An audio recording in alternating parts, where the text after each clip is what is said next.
あれれ。エアコン様子が変びっくりマーク。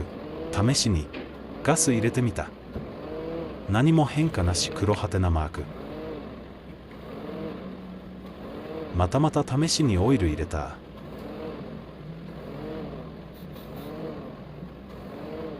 何も変わらない。